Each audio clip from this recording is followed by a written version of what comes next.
Hi, good morning everyone. This is JP Thong. I'm now at Kechara Forest Retreat, Malaysia, and today is day 38 of Mindful Morning Meditation. How is everyone doing this morning? So this is a special edition because, you guys requested for me to do one session this morning because it's a public holiday in Malaysia today. So here I am. Okay, so we'll wait for again, a few more seconds for everyone to tune in. And as we're waiting, we can do some stretches. All right. Hi, King Hoi, good morning. Okay. Just take some time to do a bit of stretching so that we don't get stiff and numb during the meditation. Hi, morning, Zin Koi, David, good morning.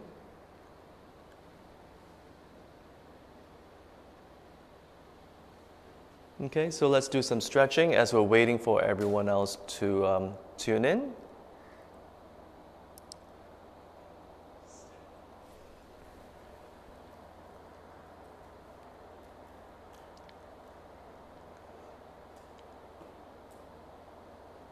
Okay, so that's good.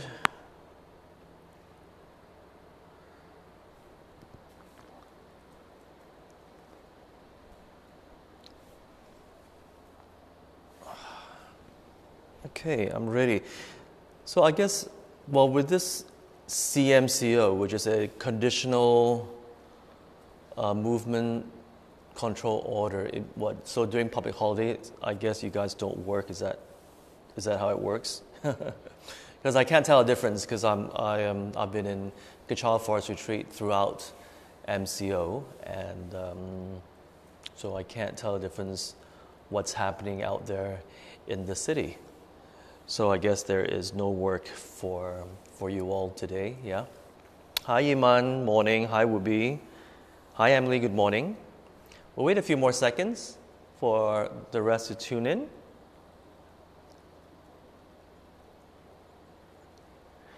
Did you guys get the notification? Is that how you guys found out from the Kechara Forest Retreat fan page? Hi Christina, morning. Hi Glenn, hi Pastor Honey. Okay, so for those of you who just tune in, please do a bit of stretching, yeah? Especially the legs. Stretch your legs a little bit because it tends to get numb.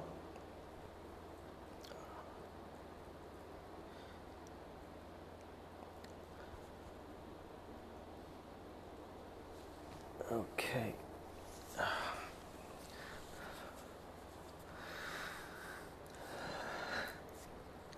I think that's pretty much it. Okay, so if everyone is ready, we will start with the 9-round breathing meditation. Okay, that's good, David. So there was a notification then for the extra session. Okay, that's good. Yeah, because I was a bit worried that you guys may not receive it. Okay, so next time I'll know. Hi Nancy, good morning. Okay, so we're going to start now with a 9-round breathing meditation. So here we go. Left palm up, thumb down, wrap your thumb, put your left fist under your right armpit, right hand on your left nostril and breathe in slowly.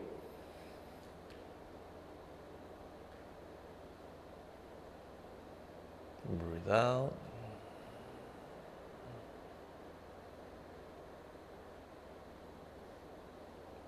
Breathe in.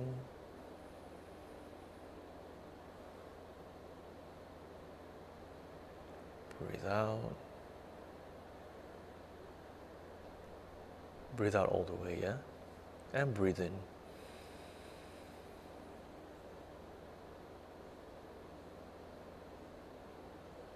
And breathe out again.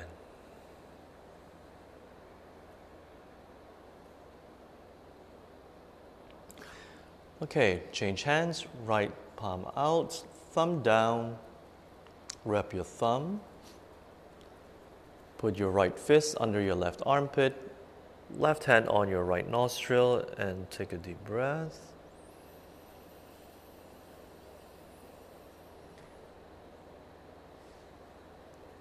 And breathe out.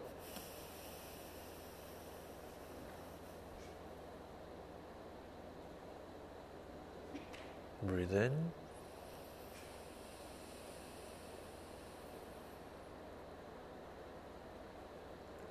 Breathe out.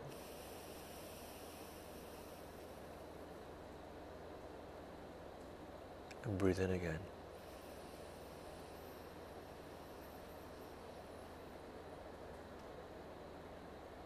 And breathe out.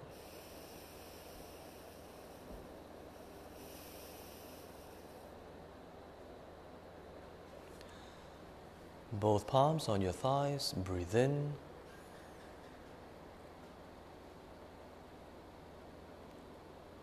Breathe out.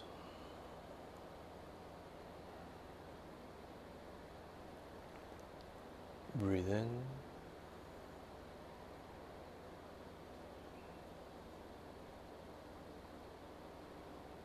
Breathe out.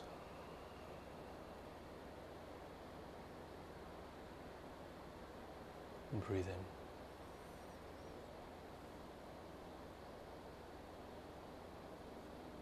And breathe out.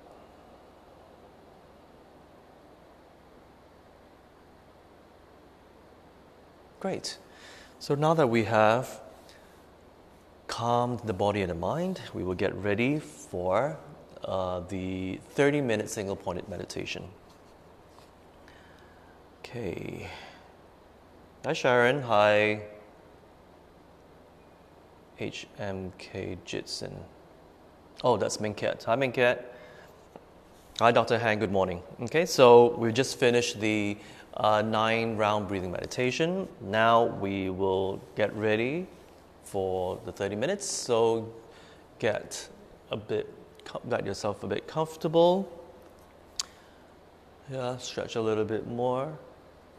Yeah, today I decided to come to this meditation room for our meditation sessions because yesterday I was, there were a lot of insects lately because I think it's been raining every day. So there were a lot of insects trying to get into my ears and my nose and all that. So I thought it would be better if I stay indoors for now until the the insects situation improves. Otherwise, I was swatting throughout the meditation. Hi, Felix. Thank you very much for tuning in. Hi, Christy.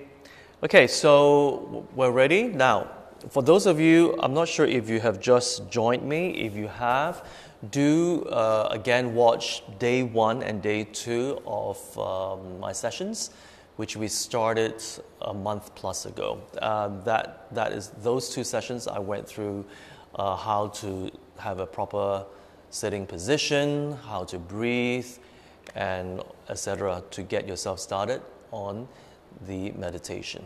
Okay, so today is day 38, so we're already at the 30-minute threshold. I think we will do this 30 minutes for a few weekends until we are all ready. Then we will push ourselves to the 35-minute threshold. Okay? Ultimately, it'd be good if we can do all the way to 45 minutes. But let's see. Give me your feedback, leave your comments, and we'll take it from there. Okay? So let's get started. Rock back and forth. And find the center. Okay, once we've found the center, you can stop. Again, chin down, and why do you put your chin down? It's because it will straighten your spine. So visualize a thread from the head all the way down to your tailbone, and just pull it, and that's where you get a straight spine. Okay, and again, relax your shoulders, relax your arms. Okay, and remember your tongue should rest on the top palate. Like that. So rest on it.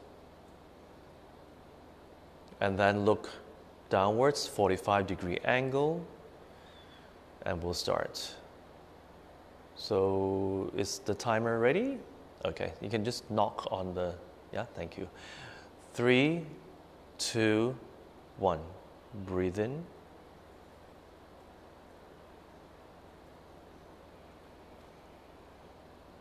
Breathe out. And take your time. Breathe in.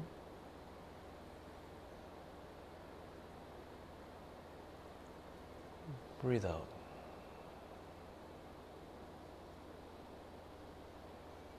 Breathe in.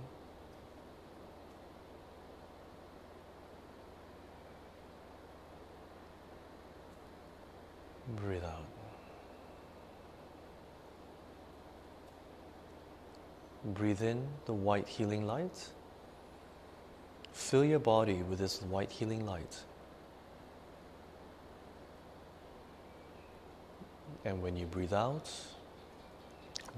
your stress, your anxiety, your pains, your aches, your anger. Visualize dark smoke as you breathe out. Breathe in again. Every time you breathe in, fill every part of your body with this white healing light, as it is filled with oxygen, love, kindness, compassion. And every time you breathe out all the negative emotions and visualize them coming out through your nostril as dark smoke.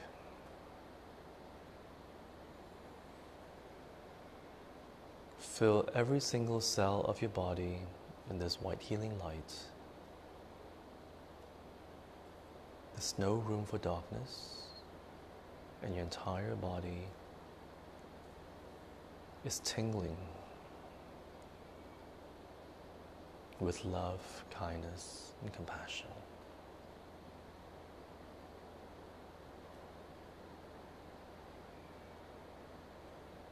You're more relaxed now,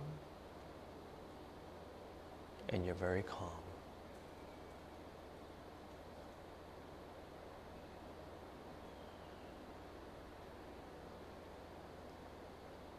Now focus on the nostril area.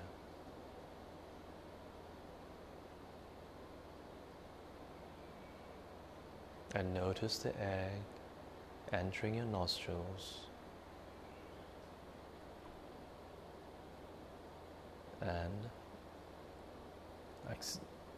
and going out of your nostrils.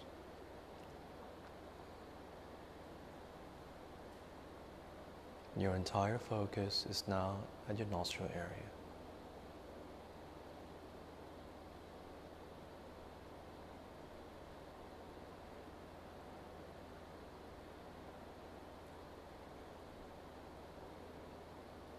Watch your thoughts and bring your focus back to your nostril area. Watch your emotions and bring your focus back to the nostril area.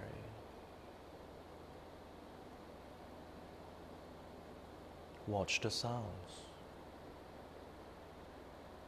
and bring your focus back to your nostril area.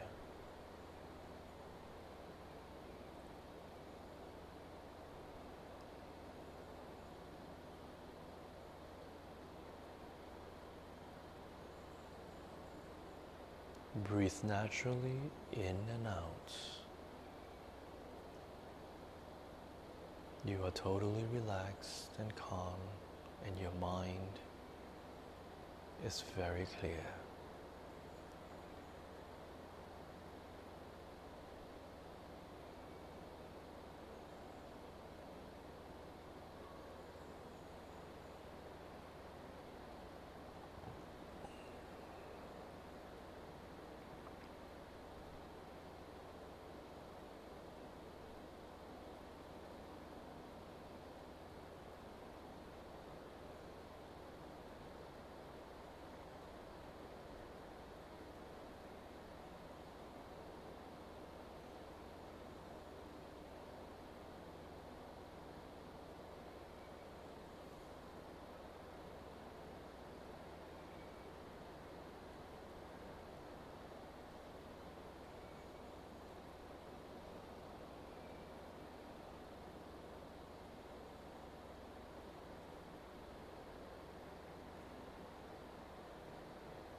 Watch your thoughts and bring your focus back on your nostril area.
In 3, 2, 1. And we're done. So how was that for everyone today? Do share with me and leave some comments down below. Hi Andrew, morning. Hi Jerry, hi Melissa. Thank you very much for tuning in. Melissa says, so grateful to be able to contribute to KSK via some generous sponsors. And the Kechara volunteers are truly great people. Maybe a lockdown, but I've learned so much via the live KFR sessions. Thanks to all the awesome pastors at Kechara. Have a great, meaningful day ahead. Well, thank you very much, Melissa. Thank you. So, hi, Kenny. Yeah, so do write your comments, and as you're writing, I will share with you what I wrote on my gratitude journal yesterday. I said that I'm grateful to have inspected the buildings in Kechara Forest Retreat for maintenance purposes. I'm grateful for the support system in Kechara, and I'm grateful to have Rimichi's dogs around. They are Oser and Dama. So that's what I wrote yesterday. How about you? What did you write yesterday? Okay.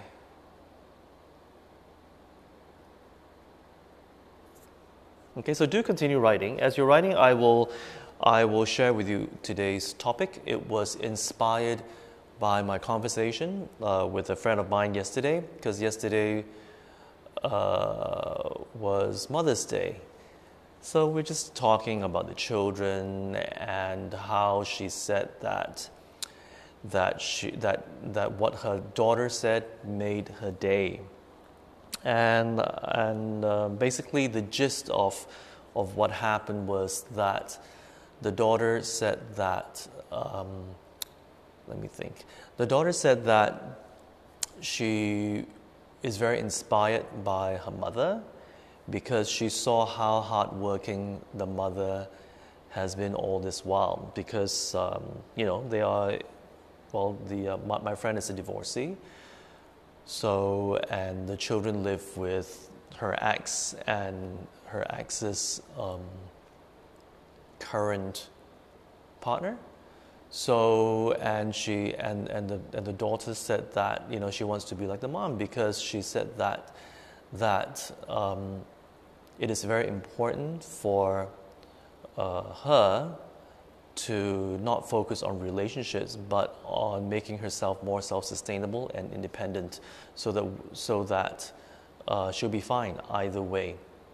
So I thought that was wonderful, and my friend said that it really made her day, because with this lockdown, it was very difficult for her to meet up with her children, and she said that she felt that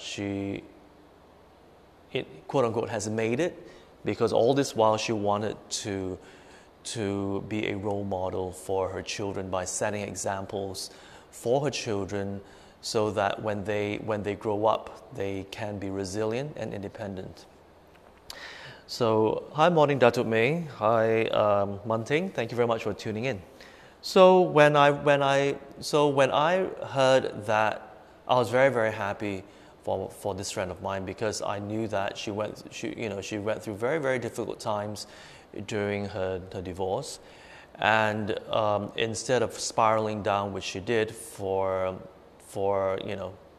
quite some time, but she decided to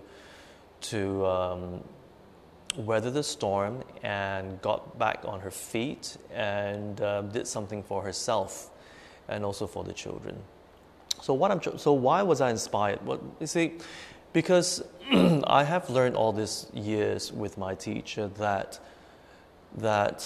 children are very, very observant. As they grow up in an environment, their only role models are their parents.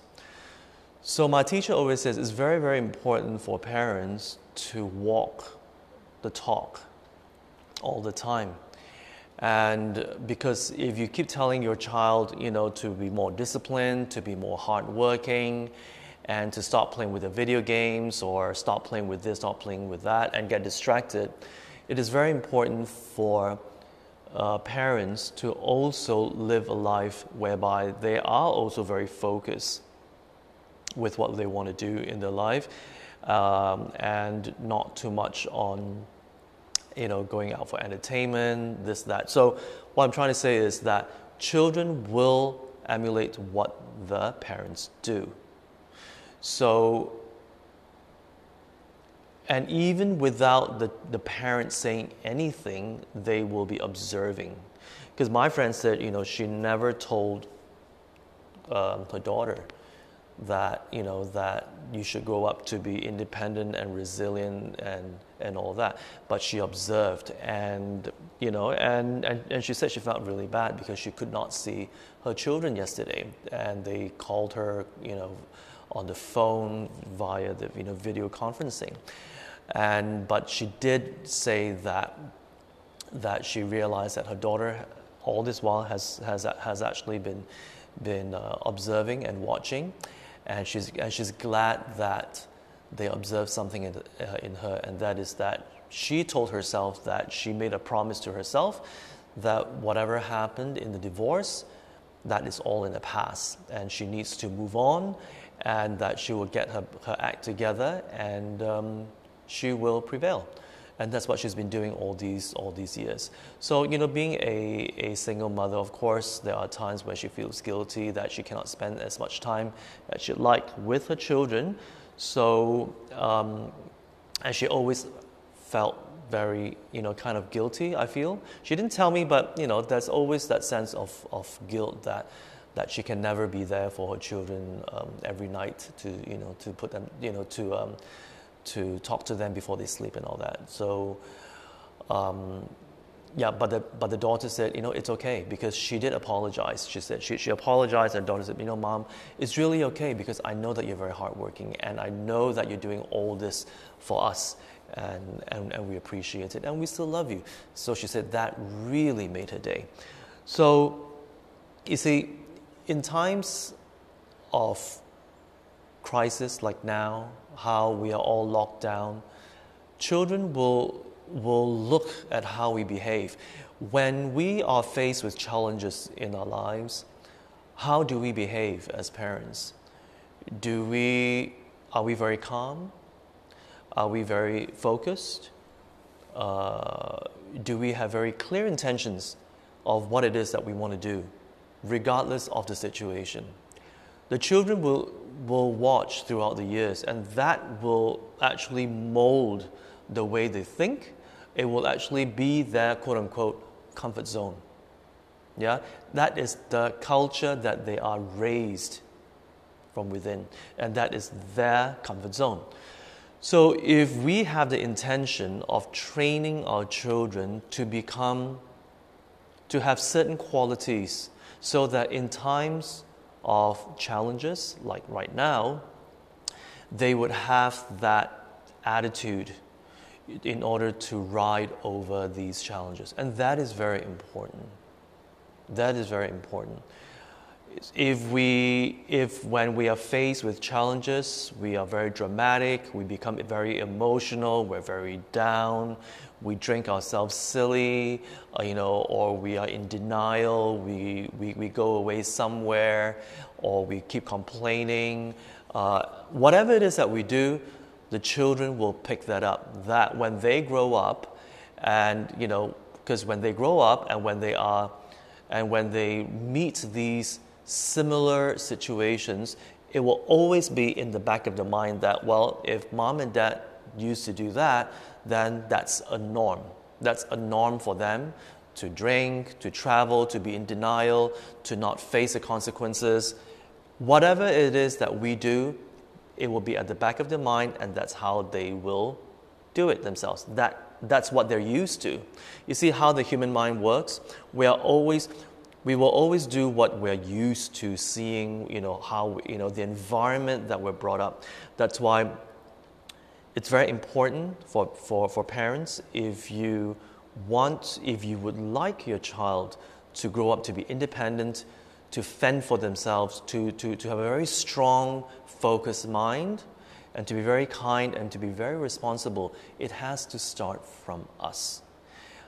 no matter how much we talk, they will see. Because I remember a few years ago, you see, in Kechara, we have a Kechara class for children. And the teachers there once shared with me that they were surprised because, we used to have children ranging from around, 5 years old all the way to, 18 years old. And they were in different categories of the classes depending on the age group. And the young ones would tell the teachers that the reason why they don't listen to the parents is because they tell us one thing and then they do the other. So if they say, oh, don't play with the video games, don't have fun and all that, and there they are going out, taking them on vacations and this and that. So can you imagine for a 5-year-old kid to actually say that? So the teachers were all very taken aback that they could actually think in that capacity.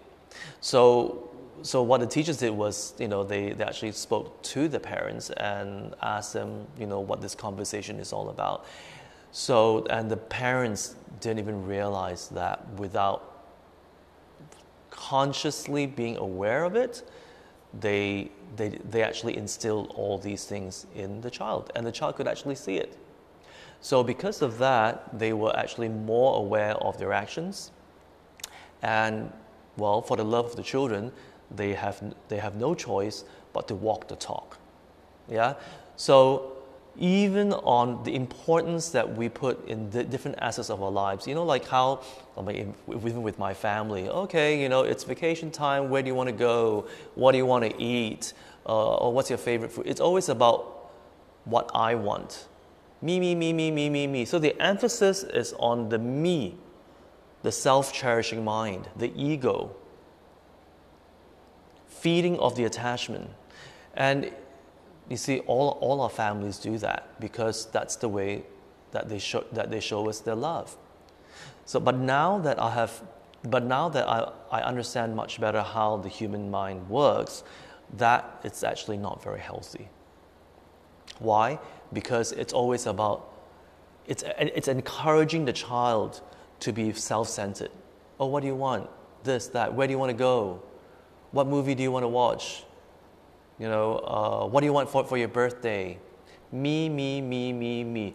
And that is why a lot of times during our Kechara Soup Kitchen rounds, we hear or we see of older couples or older people who are left on the streets because the children do not want to take care of them because they have become old and they did not want to be inconvenienced in taking care of the family, of the parents. And that was very heartbreaking. And there were many accounts of such a thing, of such a situation. And it all makes sense because why?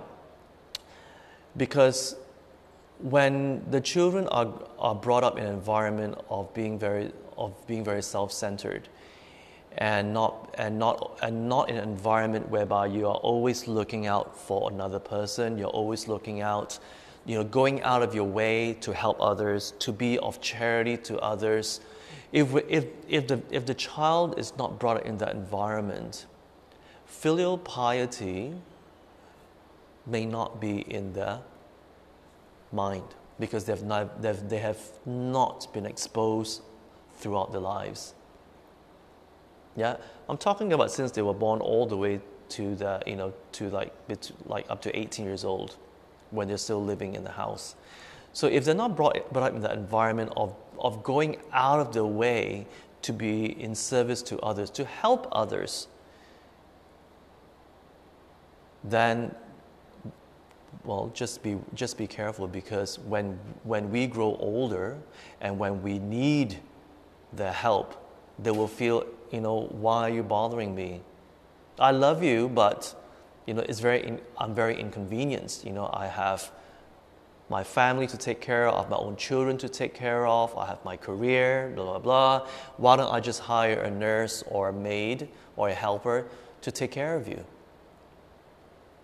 I have heard a lot of stories like that. And, and that's because that's how they were brought up. Oh, don't worry, the helper will take care of it. Oh, the nurse will take care of you, don't worry. And I'll just come and see you, once a week or, once every fortnight or once a month. And that's how families are nowadays, in general. I'm not saying all, but in general. So that's why we have to be very aware of what it is of how we are in front of our children. Because how we are right now is how they are going to be in the future, most likely. There are exceptions. There are, but very few. Very, very few. Okay, do you have any questions so far? Whoopi says, overall good session today and felt calm except for the numb legs. Okay, again, Whoopi, you can shift your legs a little bit, maybe tilt a little bit backwards so that you don't put so much pressure on your legs, and that may help, yeah? Dr. Hank, grateful to maintain daily routine, especially during MCO. Grateful to have MCO extended till 6th of June. Oh yes, Malaysia, our Prime Minister announced that we're going to extend our lockdown for another month, another 4 weeks. Okay, so that was yesterday. That was announced yesterday. And Dr. Hank says, grateful to see my family relatives are all healthy. That's great. I'm grateful for the following. Iman says, a long weekend due to the public holiday, having a mobile phone to stay connected, and revisited the profound teachings of His Eminence, the 25th Samurai Rinpoche, in his book, Peace. Oh, that's great. The book, Peace, is a very, very, it's a very good book. It is very pragmatic, and it's very thought-provoking. So, Iman, I think that is a very good book for you. If you do have any questions, again, do write down in your comments, Iman. Christina, gratitude. Number one, grateful I'm strong, grateful for a new day, grateful to have a handful of thoughtful friends. Wonderful, Christina. Waiting, shoulder a bit tight today with some thoughts. I managed to focus back to the nostrils. Great. Grateful to Pastor Honey for throwing a challenge to a carnivore with artificial knees to perform 6 continuous visits a day, 8 precepts last year to become a full vegetarian. Well, Pastor, it took only 2 visits a day, 8 precepts to change me. I do believe the meditation did help a lot. Thanks, Pastor Hani and JP, as well as Pastor Albert, who are very patient in guiding a carnivore. Well, you're most welcome. As long as we take baby steps towards achieving a certain intention, you see how your consistent effort will actually get you results. Yeah, a lot of times we like to be gung-ho and say, oh, I'm going to do this, and then that's it. Well, it's tough. Now that you have been meditating with all of us, you can see that baby steps actually would be easier for us, and it will create a new habit for us, and we become more consistent as a result. So I congratulate you, Zinkoi. Waiting, grateful my mom is healthy. Waiting, grateful for my mom is healthy, grateful for the phone, grateful for the worker to fix the plumbing problem. Hi, Masita. Hi, how are you? Glad that you touched on filial piety. Yeah. So filial piety is something that we cannot teach, but we can inspire. We can inspire. That is why we in Kechara always encourage families to bring the children to do charity. Every week, at least once a week, not once a month, not once a year. It has to be part of the family's activities. Yeah, everybody goes, to do charity, whatever charity that you like. But expose the children to charity so that when they grow up, they are used to always looking out for people or for animals or even environment. Anything that needs our help, that needs us to step in and needs us to put in the effort, even though it's out of our way, it's very inconvenient, but it's okay because that situation or that person needs our help. So when they grow up in that kind of environment, when mom and dad or anyone in the family need their help, it is spontaneous. It is spontaneous. They will drop everything and they will come and they will help you. And you see, this is filial piety without even saying, hey, you know, when mom and dad are older, make sure you take care of us, okay? You don't even have to say that.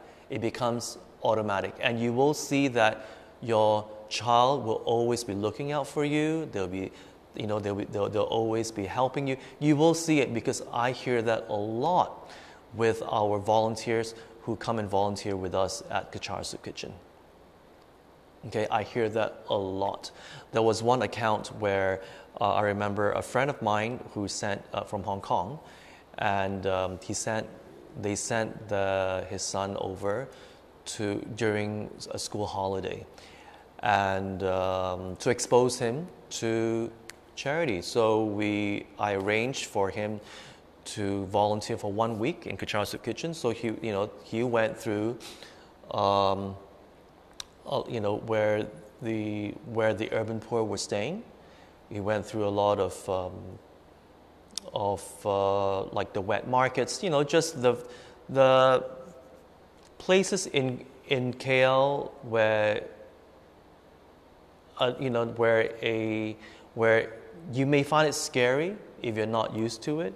Yeah, because it's very dirty. It's actually not very safe, and all that. So for a teenage child who comes from Hong Kong, everything is glamorous, glitzy, and to expose him to families who live in these conditions was an eye-opener for him. And at the end of his trip, he told me that he didn't even realize that having school uniform was such a challenge for families, because at that time when he came, it was close to Hari Raya, and we were buying children their school uniforms, and the white shoes, everything. And there was only a certain amount of families whom we can support because of the limited funds. So he didn't think that it was such an issue, because in Hong Kong, everybody had school uniforms. And where he was from, he was privileged, and everything that he wore were designer brands. And he said that, wow, the next time when I buy my designer shoes, which was in the thousands, he was going to think twice, because the few thousand ringgit for just one pair of shoes could get so many sets of uniforms for the children whom he met. So when I told that to my friends, to his parents, they were so happy. It was like, the mom was like, JP, you have no idea how many times I've told my son to stop buying the designer sneakers because he doesn't need it. And it all took that 1 week of experience to actually wake him up. You see, so that is why it's very important. Can you imagine if you consistently do that with your children? Together as a family outing, instead of taking them to watch a movie, instead of taking them to do whatever it is that you usually do to enhance the self-cherishing mind, try this. Try this, and you will notice that your child becomes less needy, less picky with the food, less picky. Yes. Another family told me this. The mother said, I'm shocked, JP. Do you know how picky my two boys are? I'm like, no. I was like, why? They are so picky, they only eat certain dishes, and that's it. Anything else, they won't eat. So after taking them to this food bank programs that we have, they ate everything she cooked. And she said, do you know how many years I've been trying to teach my teenage boys not to be so picky? They never listened. So I said, that's great. That is great. Because why? The boys told her that, wow, they didn't realize that people are starving out there. They didn't realize. And here they are only wanting to eat the few types of food.